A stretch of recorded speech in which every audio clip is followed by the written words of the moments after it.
So we saw the silent 1910 Frankenstein. Recently, we've just seen The Son of Frankenstein. We've seen The Bride of Frankenstein with the original Frankenstein. And before that, the original Frankenstein from 1910. Thomas Edison. Mm-hmm. One of the first, I don't know, he had something to do with the invention of film, I guess, didn't he? Yeah. Yeah. Yeah, he was big into that. Yeah. This is about as first film as you get in 1910. And they recently cleaned it up and spliced it together and made a good copy that's in the National Archives. We'll link in the show And it's notes. on YouTube. Yeah, it's on They YouTube. put it on YouTube. Oh, yeah. Easy to see. It's about 10 minutes? Yeah, about that. Yeah. It's not very long. Yeah. And it's more loosely based on Mary Shelley, I thought, than Frankenstein movie was.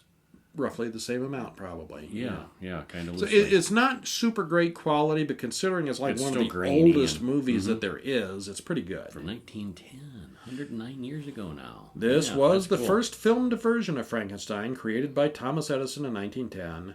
Starts off with young Frankenstein leaving for college, and 2 years later, he's found the secret of life. It took longer than that for me. There's an excellent scene of the monster's creation, where they clearly made a dummy and set it on fire, and then played the film backwards, so you see the monster created out of what appears to be smoke. He didn't use electricity to No, create it. no, He just had this magic. kind of cauldron where he dumped a bunch of chemicals and stuff in. And was it really magic or was it science? Yeah, it was I think science, but you know, yeah. very Yeah. unexplained science. But it basically a big oven kind of thing where he baked a cake and it came out Baked Frankenstein. a creature. Yeah. It was really Yeah. good for the time period. Yeah. Of course, the monster escapes and terrorizes Frankenstein for a bit, sees his fiancé, and falls in love. Mm-hmm. Frankenstein then drives the monster back, and somehow it becomes trapped inside a mirror, and then disappears. Overcome by the goodness and love of Mirrors. Frankenstein and his wife. It's only 13 minutes long and is, of course, a silent black and white film, but it does hit the high points of the Frankenstein story at least as accurately as The Whale in 1931. Mm-hmm. The Whale version. Yeah. So, yeah, 13 minutes. See it on YouTube. It's free. Yeah, you should check it out. Quality's not great, but it's good enough. It's really interesting, Yeah. the special effects that they were able to do in 1910.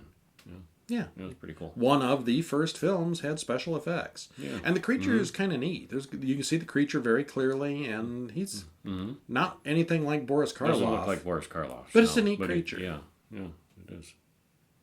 Kind of clown-like, kind of hunchback-like. Yeah, long claws. Yeah. Kind of neat. Yeah.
There are 2 townsmen left who are involved with Igor's hanging, and the other 6 are dead.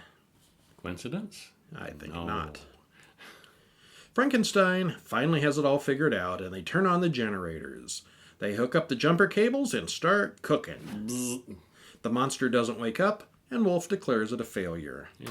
I tried. Easy come, easy go. Yeah.